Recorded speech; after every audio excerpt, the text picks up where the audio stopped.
Now we need to include a test report for our test suite. The default report that TestNG gives is not such an elegant one. So we need a professional report. There are some reporting tools available in the market. Extend report and Allure reports are two famous libraries. So we are going to use extend report. Extend report generates one single HTML file report.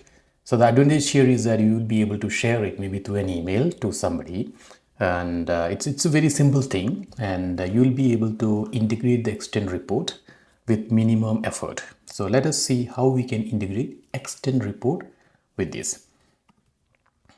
So first of all, let us make some of the test cases failure as well. So in the report, we can see some pass tests as well as some failed tests, right? So in the purchase test, I'm going to make one test as failed. Okay, so here let us include an assert dot fail statement, and let us make some comment, something like, some verification failed. Okay, so maybe in reality you'll be checking something and making, it fail based on the condition, right? So here for the demonstration purpose, I'm just mentioning that some verification failed. Okay, so at least we have, both passes and failures in the report.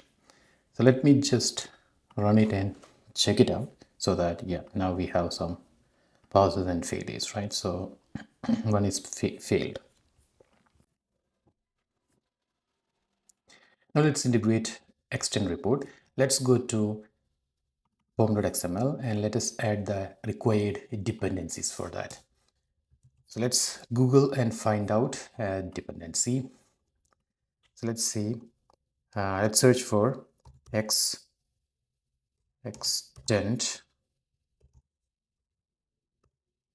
report Maven dependency.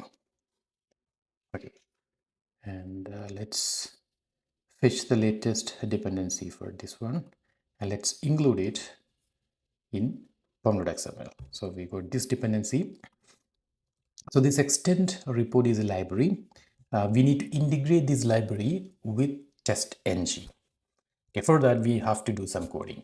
But in order to make our life easier, there is an adapter available for TestNG. So this adapter, what it does is it will integrate TestNG with extend report. So the heavy lifting job will be done by the adapter. So we can include that adapter dependency, and let us make our life easier, so that we just need to do some configuration, and our report, the TestNG will give the necessary details for the extend report, and the report will be generated automatically for us. So let's include the dependency for extend report TestNG adapter as well. So let's Google that one as well. Extend report TestNG adapter Maven dependency. So let's look for this. So here we have a link to MVN repository site, and for some reason the latest version is not available. Though a link is there, it's not available. So I just tried it, actually, that's why. So I'm gonna take the previous version, so I'm gonna include it here. So we have both the dependencies available now, and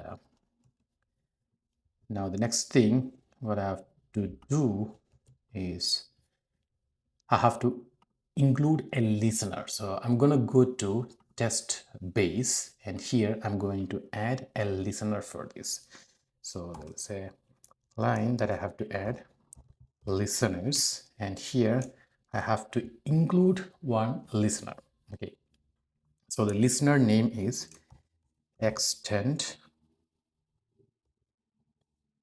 I test listener adapter, listener class adapter dot class. So this is what you have to include. All right, so by doing this, the adapter will integrate TestNG results with extend reporting. Okay, Now you just need to specify certain parameters. For that, you have to add two configuration files for this external report. For adding the configuration files, what I'm going to do is I'm going to create a new folder under test. Okay, so here one directory, and I'm going to name it as resources. So resources is a standard directory where you can add some configuration files or test files or something like that as you know, your project resources. So we can do this, we can add resources folder. So what I'm going to do is I'm just double click here on the resources so that will be added automatically here, right? Okay, now I'm going to add the two resource files that I just mentioned. I already have some sample files for these two configuration required for external report. So I'm just copying and pasting it here. Okay, so let's make it very quick. And for you guys, I'll be sharing these sample files, and you just need to modify it. Those are available, the contents are available in external report documentation as well. You can find it.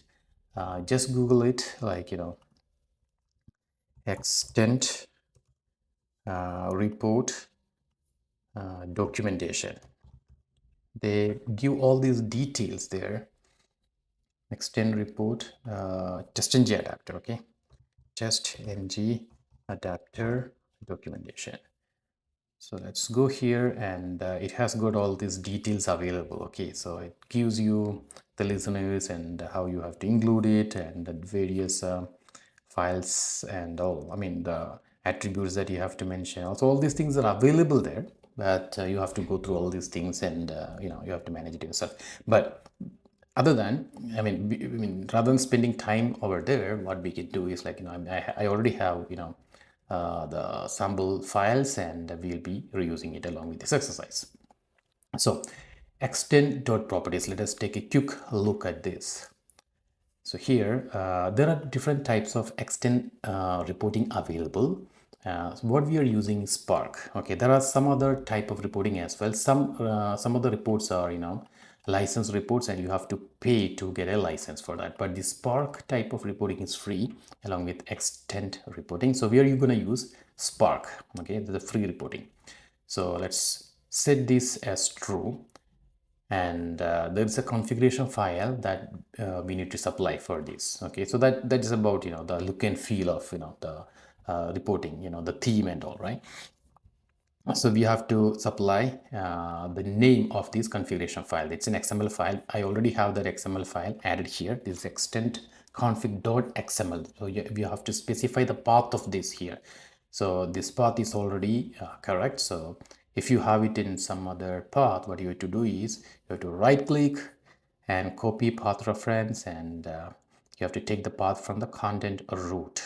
Okay, you just click on this and then paste it here so that you have the correct path over here. Now you have to mention where you want this report to be generated. It's an XML, it's an HTML report, one file HTML report. So where you want it to be generated, you have to specify the path and also the name of the report HTML file. That also you have to specify. So what I specified is like test hyphen output. This is the folder where I want to have the report file generated. So this is going to be generated. So this test output folder will be generated at the root of the project. So under TestNG study folder, this will be created, and under that a report will be generated, and the report name is going to be test report.html. Then there are a couple more parameters, you can just mention it. Okay, regarding the logging, just give true, and you can give the some, you know, folder for this one as well. Okay, so now let's quickly move into extend config.xml file, the one that we specified over here, and let's quickly check the contents. So here let's have a theme for this. So I gave the standard theme. There are other themes as well. You can give a dark as well for the theme of the report, so that decides the look and feel of the report. And a couple of other things that you can mention is the document title. What should be the page title of your report? So you can give some name over here. Maybe let's give, like, you know, online shopping testing or shopping test, something like that, okay, or test report, okay. And you can have a name for the report. So in the report page, this name will appear. I just mentioned QA test report. You can change it as per your need. And there's a chart which comes along with the report. Where should be the position of that chart? You can mention that. I mentioned bottom. We are good with that. And the rest of the things, let us leave it as such. So now we have two files added that decides the configuration, and then we have included one listener as well. Okay, so that is the work which we need to do for integrating the extend report. So let's execute our test suite, that is test suite.xml. Okay, so it's a good idea to move this one as well to resources, because it's just suite that we create, right? So I moved that also under resources, and we'll be able to execute it from here. Right click and execute. Let's run it and let's see the result. Okay, now you can see that there is a new folder generated, test output. Okay, so this is as per the value specified here in the extend.properties. We mentioned the out directory or out file as test output slash test report.html. So it has created a folder test output, and under that you can see there's a test report.html file. So let us go to that file. Let's go to the location, right click and select open in Finder. If you're using a Windows machine, it's going to be like Explorer, right? So let's open this, and you can go to the location and you can see the HTML file there, test report.html. I'm gonna double click and open it in browser.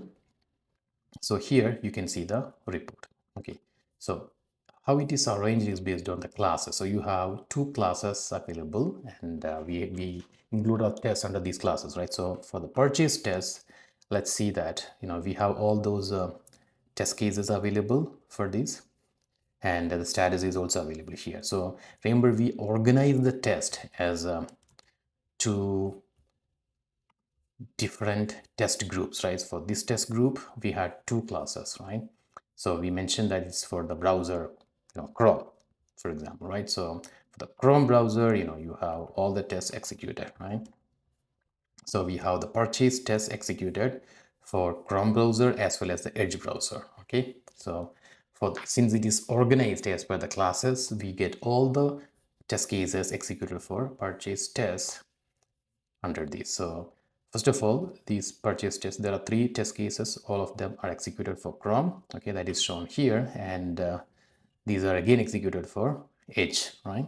So that is shown here together. Okay, and you can see that it's there is one step added into each of these, right? All right, and for the failed test, we made one test failed intentionally, so that you can see here some verification failed. This is the assertion message that we gave. So let's go to purchase test, and let's check the assertion message. See the failed statement that we mentioned. This is the assertion message. So that message, some verification failed, is appearing in the test report. Okay, so we are good so far. Now we might need to add some more steps here. Okay, so for example, while doing a particular thing, something like launching a browser, if you need to add a step, like if for the information purpose, say for example, if you need to log something like, hey, launching the browser, okay, and then you will have the code executor for launching the browser, right? So something like that. So it will be useful for debugging the code and all, right? So we can see how we can add some additional messages over here. Okay, so for giving some additional steps, we can create a method. So let's go to test base and let's implement a method for that. I'm gonna add a method, private log. Okay, it has to be void log, and then Let us give two parameters into this.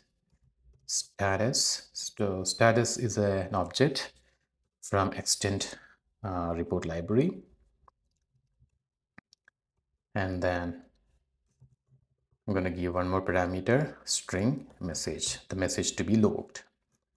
Okay, the first thing for the first value is the status. What is it like, whether it is a pass or fail or information or something like that. Okay, and for logging it, you have to use a method from extend test manager class, and then dot get test dot log, and here you have to specify the status first and then the message to be logged. Okay, these are the two things that you have to mention.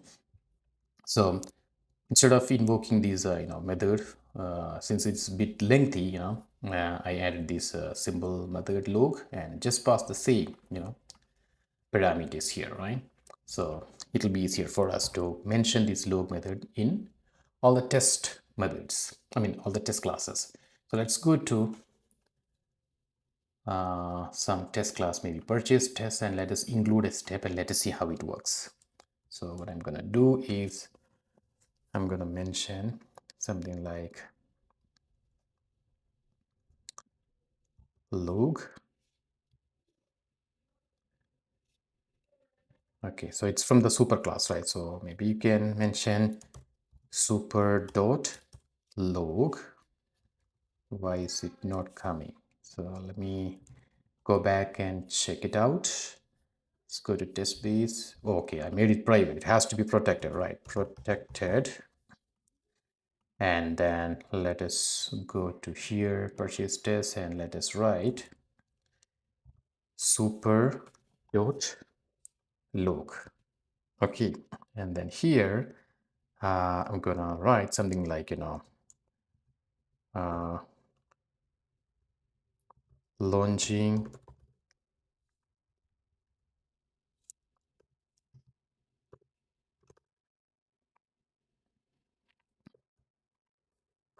the browser. Okay, and before this, okay, I have to give two parameters. So the first parameter is gonna be status, right? So we can provide different statuses like info, fail, pass, skip, warning, etc. So I'm going to give this as info, so it's for the information purpose, status.info, and then launching the browser. Okay, and let's give one more. Let me just copy this and giving another informational stuff, and we can say that maybe we are maybe compared something, and so we verified something like that. Verification done. Okay, just for the demo purpose, I'm just adding two of these. Okay, so now let's execute it and see whether we okay. There is one more thing. We could make some more changes in the test base. We made it as protected, right? So we have other methods here which we are inheriting. In fact, we don't need to make these methods, the reusable methods, as public, because we are supposed to use all these methods only within the derived class, right? So it's a good idea to make it protected instead of public. So let us make that change here. Let's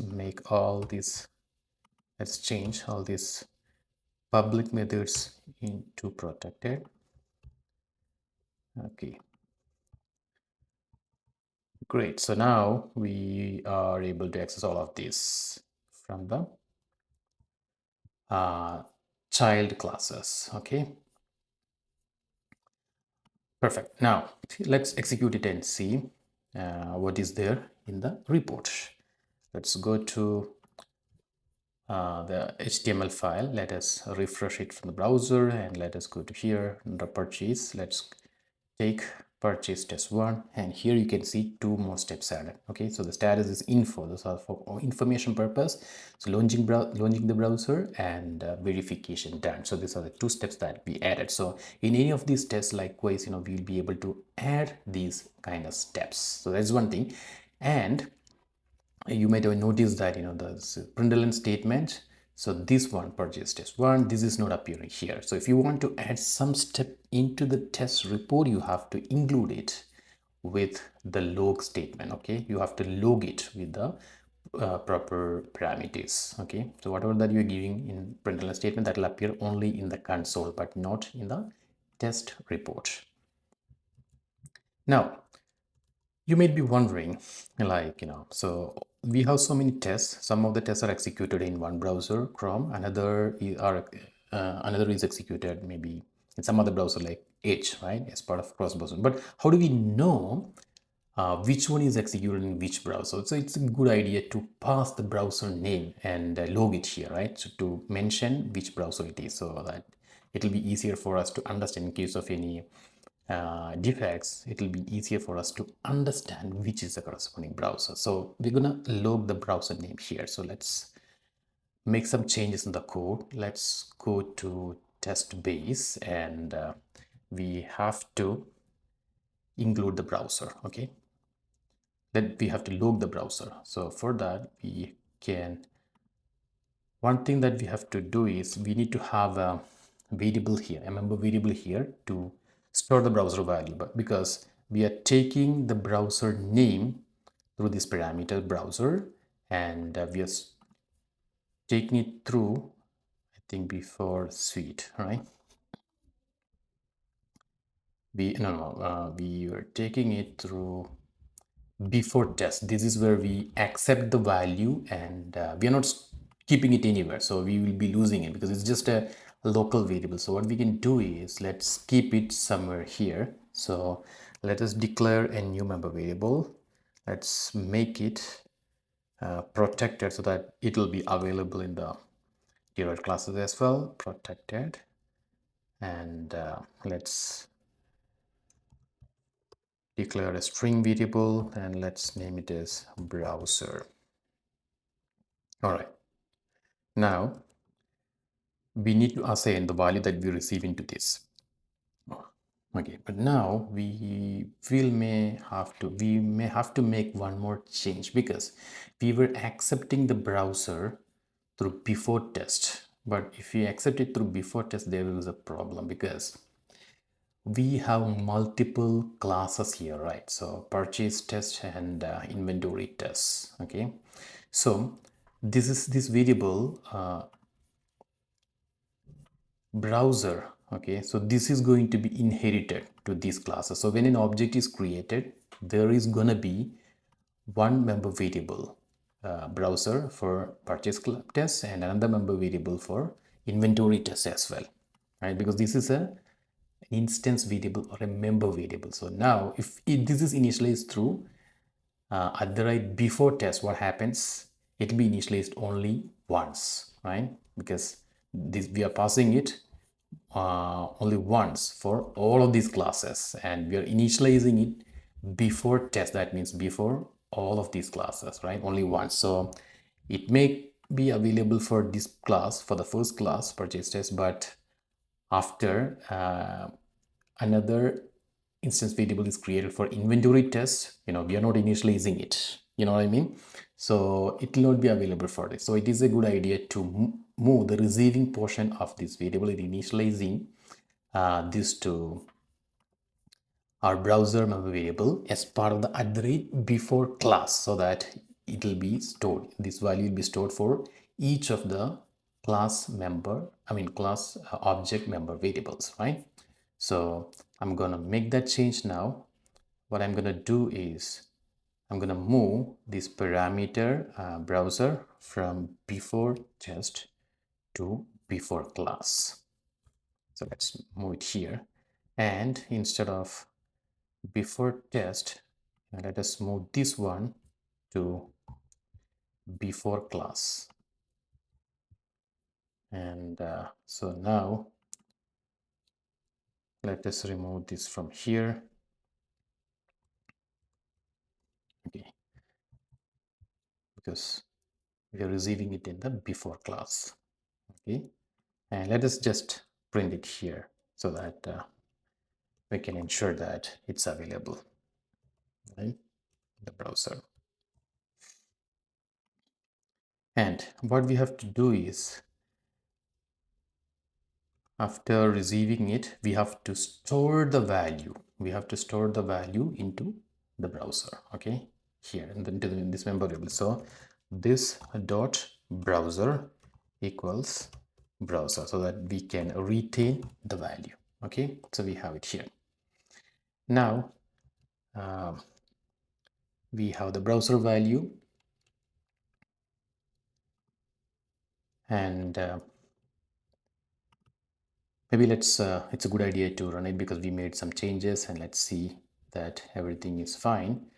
I'm gonna run it and see it. Okay, so from here we should be seeing the new value. So let's see whether it's printed. See, before class Chrome, and before class Chrome, so it's printed. Okay, and class Edge, we are getting it. We are getting the value. That's good. Okay, so let me put a space here so that it will print properly. Okay. Okay, good. Now